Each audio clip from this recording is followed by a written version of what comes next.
મારું નામ ઢાપા જલપા માવાભાઈ છે. મારું 2022માં રોડ એક્સિડન્ટ થયેલું. એમાં મારું રાઈટ લેગનું ટિબિયા અને ફિબ્યુલા બંને ઓપન ફ્રેક્ચર હતું.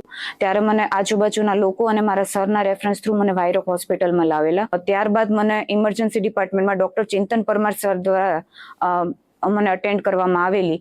ત્યારબાદ એમણે મને ખૂબ સારી રીતે ગાઈડન્સ આપેલું કે આપણે હવે આગળ શું પ્રોસિજર કરવી પડશે.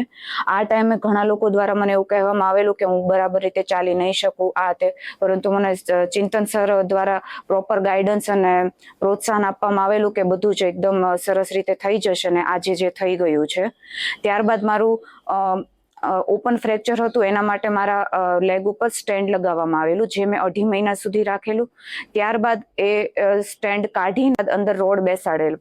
એ રોડ બેસાડીને મારું 6-1 મહિના જેવું મેં આરામ કર્યો છે. એ દરમિયાન મારો ફિઝિયો ને બધું શરૂ હતું. એ દરમિયાન હું પ્રોપર 6 મહિના પછી હું એકદમ પ્રોપર રીતે ચાલવા લાગેલી.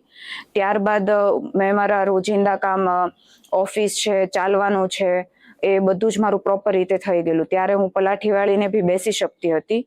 ત્યારબાદ 2.5 વર્ષ પછી મારું રોડ રિમૂવ કરવામાં આવ્યું.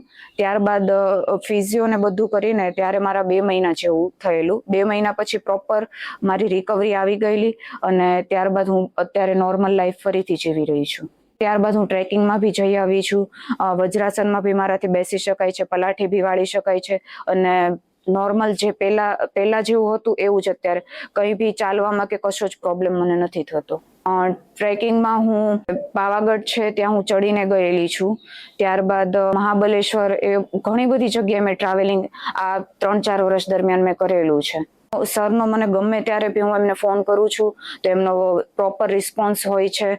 એમણે મને હંમેશા પ્રોત્સાહિત કરી છે અને મારું રહેવાનું સુરત હતું પણ સુરતથી હું બરોડા સ્પેશિયલી અહીંયા ઓપરેશન કરાવે છે, કારણ કે મને સરનું રિસ્પોન્સ અને સરની જે ટેકનિક હતી એ મને બહુ સારી લાગેલી. અને એમનો સ્ટાફ બી ઘણો સપોર્ટિવ હતો, જેણે આ દરમિયાન મારો રિસ્પોન્સ, ક્યારેક હું ગુસ્સામાં બી બોલી જતી હતી તો પણ એ લોકોએ મને બહુ સારી રીતે ટ્રીટ કરી છે આ દરમિયાન. એટલે thank you so much Chintan sir